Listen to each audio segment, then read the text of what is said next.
ભુજમાં સૌરાષ્ટ્ર હિન્દી સમિતિ દ્વારા હિન્દી પરીક્ષા યોજવામાં આવી છે. જોઈએ તેનો અહેવાલ મા ન્યૂઝના માધ્યમથી. સ્ટોરી રિપોર્ટ બાય દર્શન મહેતા, ભુજ. આજે કચ્છ જિલ્લામાં સૌરાષ્ટ્ર હિન્દી પ્રચાર સમિતિ દ્વારા 1952થી બાળપોથી પોલી, દૂસરી અને ત્રીસરીની પરીક્ષાઓ લેવાય છે. આજે ભુજ કેન્દ્ર ખાતે અને લખપત ખાતે લગભગ અંદાજિત 200 બાળકો આ રાષ્ટ્રભાષાની પરીક્ષા આપી રહ્યા છે. આપ જોઈ રહ્યા છો. મિનલબેન ઠક્કર માતૃછાયા કન્યા વિદ્યાલય પંકજબેનના માર્ગદર્શન હેઠળ છોકરા બેસાડ્યા છે. વાણિયાવાલા સ્કૂલના છોકરા છે. તેમજ ભુજમાં પણ 3 જગ્યાએ અત્યારે પરીક્ષા લેવાઈ રહી છે. કચ્છ જિલ્લામાં 1952થી કરીને આજ દિવસ સુધી આ ભારતીય સંસ્કૃત સેવા મંડળમાં પરીક્ષા લેવામાં આવે છે. હું કેન્દ્ર વ્યવસ્થાપક તરીકે વિભાગ રંતાણી આજે જે 1952માં કામ કરી ગયેલા સ્વર્ગસ્થ પ્રસન્નરાયભાઈ હોય, નટવરલાલભાઈ હોય, હર્ષેન્દુભાઈ હોય, પ્રભુલાલભાઈ હોય, નરેન્દ્રભાઈ હોય, શશિકાંતભાઈ હોય, સારાભાઈ હોય, એને બધાનું આજે વંદના કરું છું. આજે સેવા શબ્દ અને રાષ્ટ્રભાષા હિન્દી કોઈ પણ મહેનતાણા વગર આજે આ પરીક્ષાઓ અમે લઈએ છીએ. મકાન પણ નથી, પણ બાળકો અત્યારે હોંશ ભરે અત્યારે પરીક્ષાઓ આપી રહ્યા છે. અમારા પ્રચારકો અત્યારે પરીક્ષા ભુજ કેન્દ્રમાં 150 જેટલા બાળકો બાળપોથી પોલી દૂસરીની પરીક્ષા આપી રહ્યા છે. બાળપોથી અને પોલી એ પેપર અંદર છે લખશે અને દૂસરીની ઉત્તરવયી અને ત્રીસરીના 2 વિદ્યાર્થી, એને 3 પેપર હોય છે.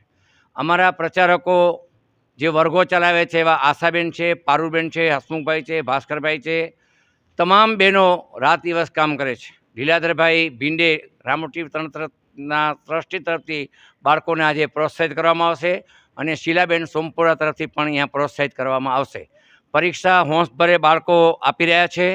હું કચ્છ જિલ્લા વતી સૌરાષ્ટ્ર હિન્દી પ્રચાર સમિતિને હું અભિનંદન આપીશ.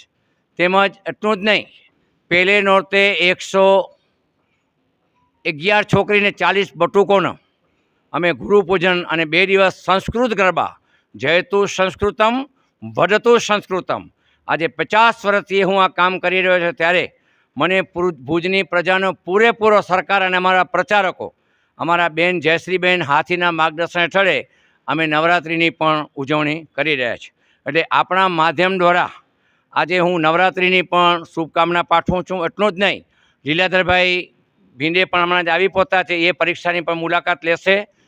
આપ સૌ વતી હું સૌને આવકારું છું.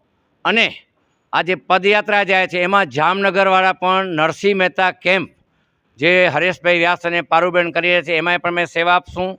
અંજાર ટુર્નામેન્ટમાં પણ આપણે શુભેચ્છા પાઠવા જશું. એટલે અમારી રચનાત્મક પ્રવૃત્તિ વર્ષોથી અહીંયા થઈ રહી છે. ત્યારે આપણી વચ્ચે લીલાધરભાઈ ભીંડે પણ આવી પહોંચ્યા છે. બાળકો પરીક્ષા હોંશભરે આપે છે, તો એમને પણ હું અહીંયા આભાર માનું છું. શ્રી બાળકો હોંશભરે હિન્દીની પરીક્ષા આપે,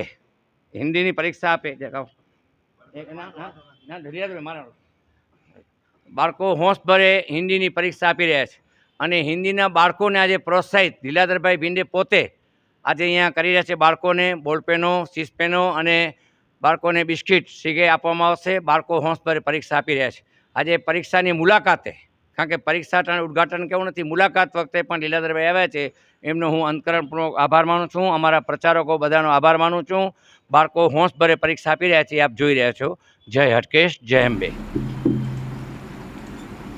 અમરેલી રાજુલા તાલુકાના જૂની બારપટોળી ગામમાં દીપડો રહેણાંક વિસ્તારમાં ઘૂસ્યો હતો.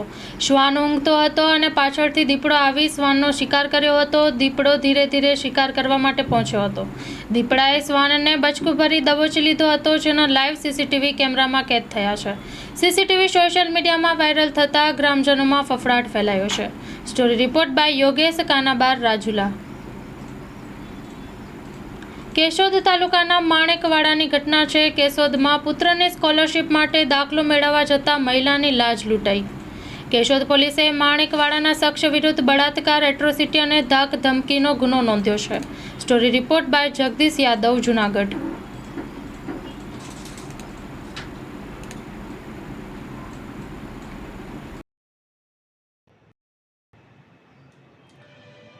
ગતરોજ કેશોદ પોલીસ સ્ટેશન ખાતે રેપ વિથ એટ્રોસિટીનો ગુનો રજીસ્ટર થયેલો છે. જેમાં ભોગ બનનાર પોતાના પુત્રોના આવકનો દાખલો મેળવવા માટે, કારણ કે એમને સ્કોલરશીપ લેવાની હોય, જેથી માણેકવાડા ગામ પંચાયતમાં નોકરી કરતા વિક્રમભાઈ અમીરભાઈ ગીરડા પાસે ગઈ તારીખ 20 તારીખના. તો તેમણે કહ્યું કે આવતીકાલે તમે કાગળો લઈ અને આવજો. એટલે કેશોદ એમને બોલાવેલા. કેશોદમાં ત્યાં ખુશ્બુ ગેસ્ટ હાઉસમાં લઈ ગયેલા, ત્યાં રૂમ નંબર 109માં. ત્યાં એમની સાથે એમની પુત્રી પણ હતી. એમની હાજરીમાં એમણે છરી બતાવી, બળજબરી કરી, ધમકી આપી, એમની સાથે દુષ્કૃત્ય કર્યું. જે બાબતે ભોગ બનનારે કેશોદ પોલીસ સ્ટેશનમાં ફરિયાદ જાહેર કરતા આ બાબતે કેશોદ પોલીસ સ્ટેશનમાં દાખલ કરી આગળની તપાસ હાથ ધરી છે. દિલ્હીમાં ભયાનક ઘટના બની છે. કાર ધીમે હંકારવા કહ્યું તો દારૂની તસ્કરી કરતા ડ્રાઈવરે કોન્સ્ટેબલને કચડી નાખ્યો. દિલ્હીમાં એક કાર ડ્રાઈવરે દિલ્હી પોલીસના કોન્સ્ટેબલને કચડીને મોતને ઘાટ ઉતારી દીધો છે.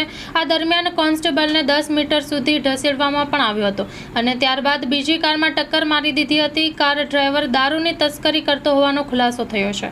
પ્રાપ્ત માહિતી પ્રમાણે કોન્સ્ટેબલે ગાડીના ડ્રાઈવરને કાર ધીમે હંકારવા માટે કહ્યું હતું. તેનાથી રોષે ભરાયેલા ડ્રાઈવરે કોન્સ્ટેબલની કારથી કચડીને હત્યા કરી નાખી હતી. આ ભયાનક ઘટના દિલ્હીના નાંગલોઈ વિસ્તારમાં બની હોવાની માહિતી મળી રહી છે. પોલીસે કાર જપ્ત કરી લીધી છે, પરંતુ આરોપી ફરાર થઈ ગયો છે. ભદ્રાસા ગામે મહી નદીના કાંઠેથી ગેરકાયદે રેતીનું ખનન ઝડપાયું. ઠાસરા તાલુકામાં ખનન માફિયા બેફામ બન્યા હોય તેવી સ્થિતિ ઉદ્ભવી છે. તાલુકાના ભદ્રાસા ગામ પાસેથી પસાર થતી મહી નદીના કાંઠેથી ખાણ ખનીજ વિભાગે ગેરકાયદે રેતીનું ખનન કરતા એક લોડર અને 2 ડમ્પર વાહનોને જપ્ત કર્યા હતા. વિભાગે 40 લાખનો મુદ્દામાલ જપ્ત કરી ખનન માફિયાઓને દંડ ફટકારવાની તજવીજ હાથ ધરી છે. ઠાસરા તાલુકાના ભદ્રાસા ગામમાં ભદ્રાસા અકલાચા રોડ પર આવેલી મહી નદીના કાંઠે ખનન માફિયાઓ પરવાના વિના ગેરકાયદે ખોદકામ કરી રહ્યા હોવાની બાતમી ખેડા જિલ્લા ખાણ ખનીજ વિભાગને મળી હતી. જેના આધારે ખાણ ખનીજ વિભાગની ટીમે ઘટના સ્થળે પહોંચી ગેરકાયદે ખનન કરતા એક લોડર અને 2 ડમ્પરને ઝડપી પાડ્યા હતા અને વિભાગે 3 વાહનો મળી કુલ કિંમત ₹40 લાખનો મુદ્દામાલ જપ્ત કર્યો હતો. 25 દિવસથી બહેરા બનેલા તંત્રને સ્થાનિકોએ પાઠ ભણાવ્યો. કચરો ભરી નગરપાલિકામાં ઠલાવ્યો. એક તરફ સફાઈ પખવાડિયાના નામે અંજાર નગરપાલિકા દ્વારા સાવરણો લઈ સફાઈના નાટક કરવામાં આવી રહ્યા છે, તો બીજી તરફ શહેરની સોસાયટીઓમાં કચરાના ગંજ જામી ગયેલા હોવા છતાં પણ ત્યાં સફાઈ કરવામાં ન આવતી હોવાના આક્ષેપો ઉઠ્યા છે. અંજાર નગરપાલિકા દ્વારા સફાઈ કોન્ટ્રાક્ટરને ખાસ સાચવવામાં આવતા હોવાનો અગાઉ પણ આક્ષેપો થઈ ચૂક્યા છે. ઠેકેદાર કામ કરે કે ન કરે તેને મહિને બિલ મળી જતું હોવાથી અંજારમાં સફાઈ બાબતે અનિયમિતતા દેખાઈ રહી છે. ત્યારે વોર્ડ નંબર 6ના રહેવાસીઓ છેલ્લા 25 દિવસથી સતત રજૂઆતો કરી રહ્યા હોવા છતાં પણ સફાઈ કરવામાં ન આવતા કચરાને ટ્રેક્ટરમાં ભરી સ્થાનિકોએ પાલિકા કચેરીમાં જ ઠલાવી નાખ્યો હતો.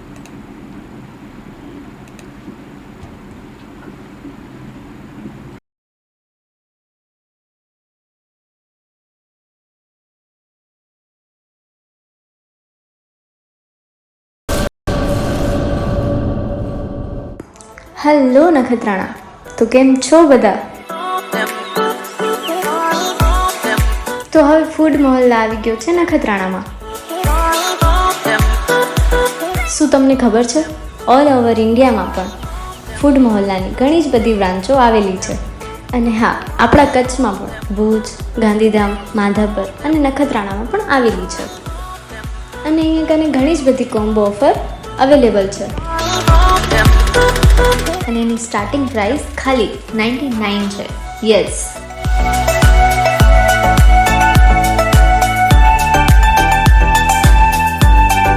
તો રાહ શેની જોવો છો? જલ્દીથી જાઓ અને જલ્દી કોમ્બો ઓફરનો લાભ લો.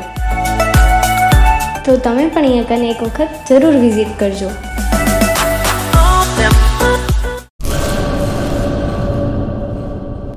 લોન પર ફોન 15 વર્ષ જૂનું ગુરુ મોબાઈલ એન્ડ ઇલેક્ટ્રોનિક્સ.